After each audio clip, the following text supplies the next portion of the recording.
안녕하세요. 박혜숙입니다. 동서고금을 불문하고 신데렐라는 모두에게 매력 있는 소재입니다. 성경에도 신데렐라와 유사한 소재가 있는데 바로 에스더서입니다.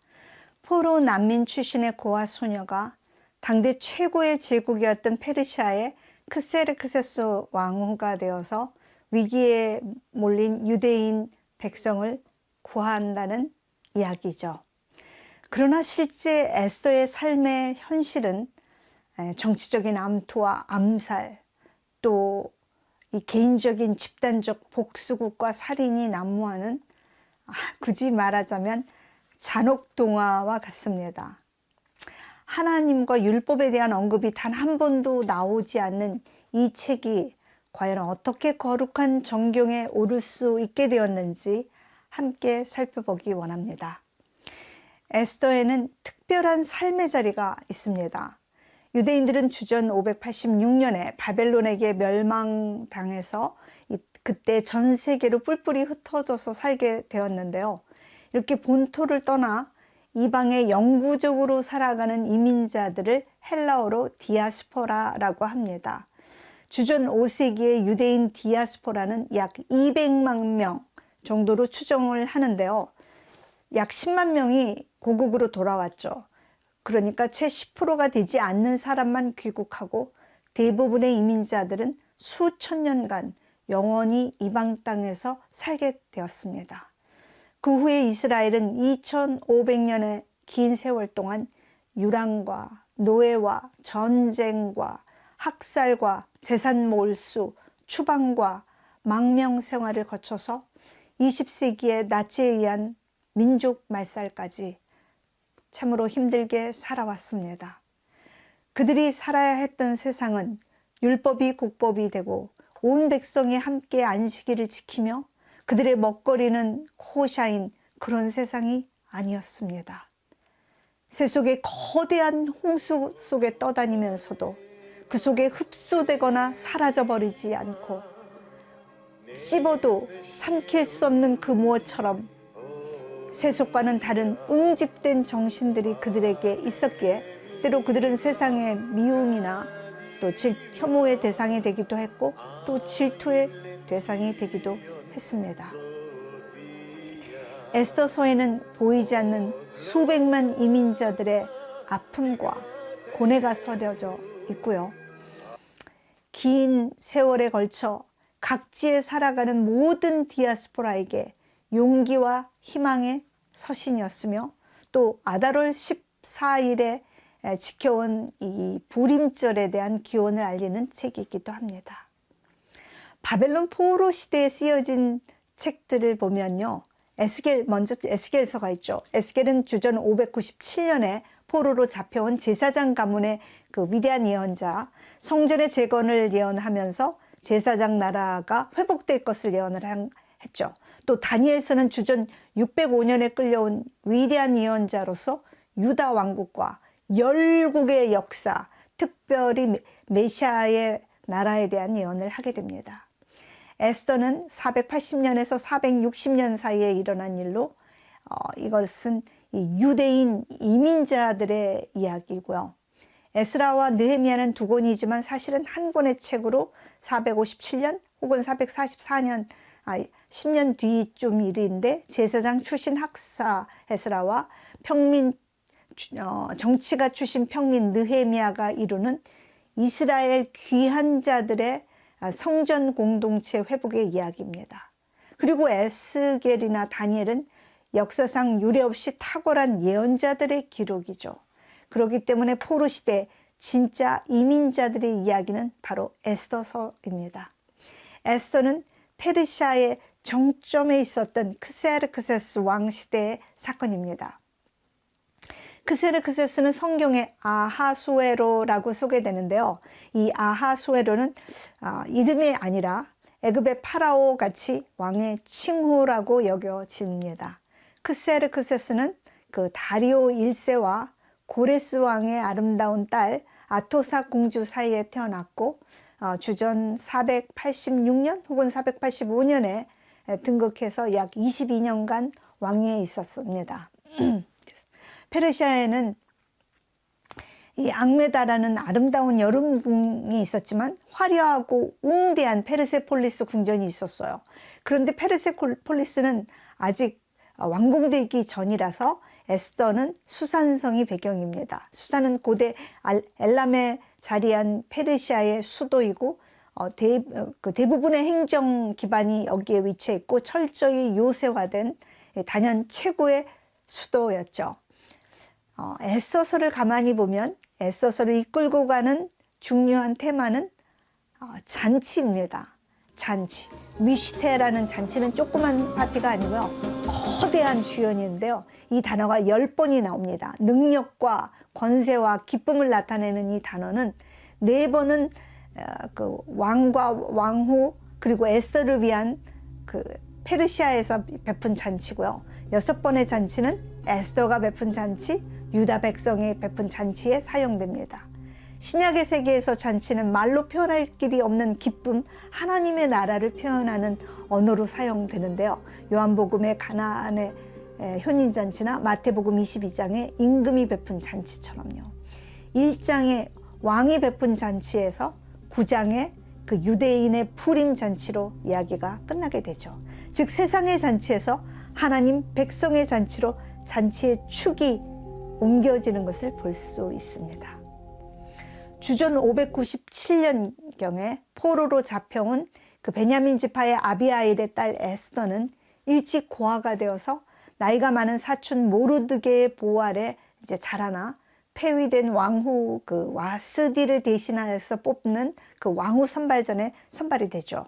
히브리 이름 하다사, 음메와라는 이름을 쓰지 않고 페르시아의 이름 에스더를 사용하고 자신이 유대인인 것을 숨긴 채 입궁을 하게 됩니다. 처음부터 유대인 자신의 정체성을 밝혔던 다니엘과는 전혀 다른 행보입니다. 이미 궁전에는 왕의 제2인자였던 하만이라는 자가 있습니다. 하만은 아말렉의 왕 아각의 후손으로 소개가 됩니다. 모세는 출애굽과 또 신명기를 통해 2번에 걸쳐 아말렉을 진멸하라고 명령을 내립니다. 또 선지자 사무엘 역시 사울 왕에게 아말렉을 진멸하라고 명령했었죠. 도대체 아말렉이 누구기에 하나님은 이토록 아말렉을 싫어하는 것일까요? 아말렉은 에서의 아들 엘리바스와 그의 첩 딥나의 아들인데 아주 호전적인 유목민입니다. 이스라엘을 계속해서 괴롭혀오던 약탈자들인데요.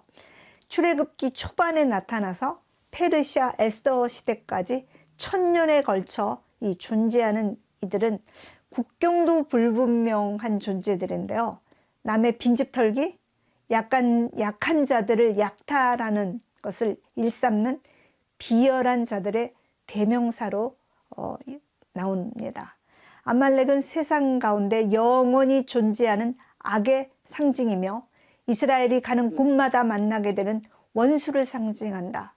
아말렉은 하나님의 승리를 가로막는 최종적 장애물이다 라고 했던 구약학자 앙드레 라콕의 말이 참 적절하게 여겨집니다.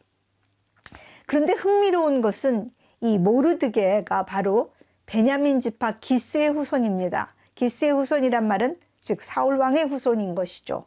원수는 외나무 다리에서 만난다고 했던가요?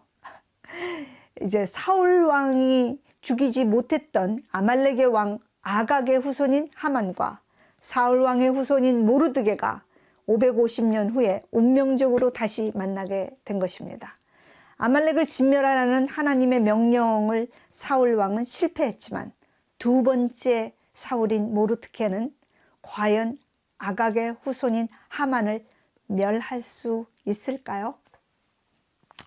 하만은 이미 왕의 2인자로 모든 사람이 고개를 숙이고 있었지만 모르드게는 결코 그에게 고개를 숙이지 않았습니다.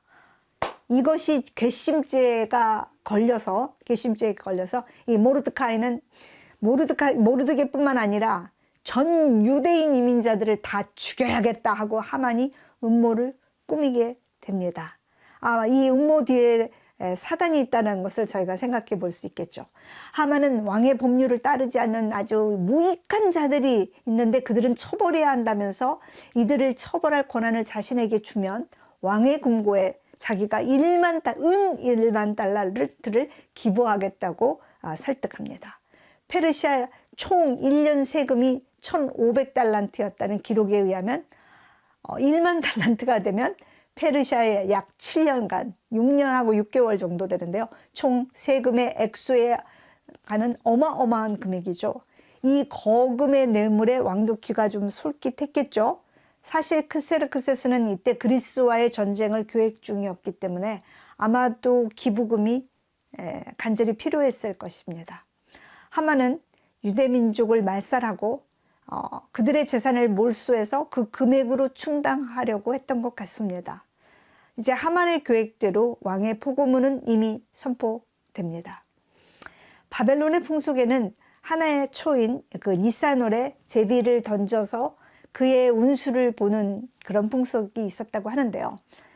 언제 유대인을 죽이면 좋을까요? 하고 이제 제비를 던졌는데 마침 12번째 달인 아달월이 나왔습니다. 천만다행이죠. 마지막 달인 아달월에 나와서 유대인들은 이 살아남을 수 있는 시간을 벌게 된 것입니다. 제비뽑기, 푸루, 이 부림이라는 것은 이 절기의 이름인데요. 제비는 인간의 임의대로 던지지만 보이지 않는 손길인 하나님의 섭리가 이 부림을 인도하신다는 의미입니다. 제비뽑기로 아달월 13일에 유대인을 진멸할 D-Day가 이제 정해졌습니다. 13일과 14일이죠. 페르시아에 사는 유대인 이민자들은 아달월 13일이 되면 진멸을 되고 재산이 몰수될 그런 절박한 위기에 놓여 유대인 이민자들은 모두 금식을 하며 애통을 하게 됩니다. 그런데 아주 우연한 기회에 모르드게는 왕을 암살하려고 하는 내시들의 음모를 알아채고 왕의 목숨을 구하게 됩니다. 또 왕은 아주 우연히 잠 못 이루는 밤에 역대기의 일기를 뒤적뒤적 하다가 모르드게라는 사람이 자신의 생명을 구했다는 사실을 알게 됩니다.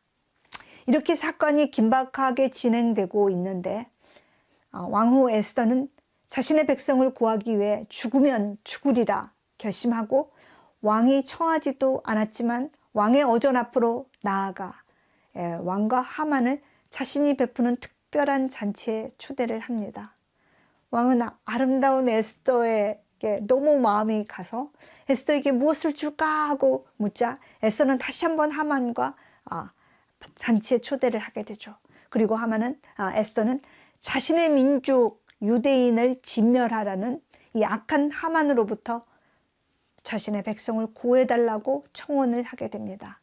왕은 에스더가 유대인인 줄을 몰랐죠. 그래서 하만의 악한 꾀를 알고 화를 내며 잔치상을 박차고 나가게 됩니다. 이제 위기에 놓인 하만은 왕후 에스더의 발밑에 앉아가지고 아이고 살려주세요 하고 애걸복걸 하고 있었는데 이 잔치상을 나갔던 왕이 우연히 다시 들어와서 이렇게 왕후를 붙잡고 늘어지는 하만의 추태를 보게 됩니다. 내가 감히 나의 궁전에서 나의 아름다운 왕후를 강간하려느냐. 이제 끝났죠. 이제 하만은 체포되어서 나무에 달리게 됩니다. 그 나무는 하만이 모르드게를 잡아 죽이려고 준비한 나무였는데 결국은 자신이 매달려 죽게 되고 위기에 처해 있던 유대 이민자들은 왕의 새로운 조소로 인해 다 살아나게 됩니다.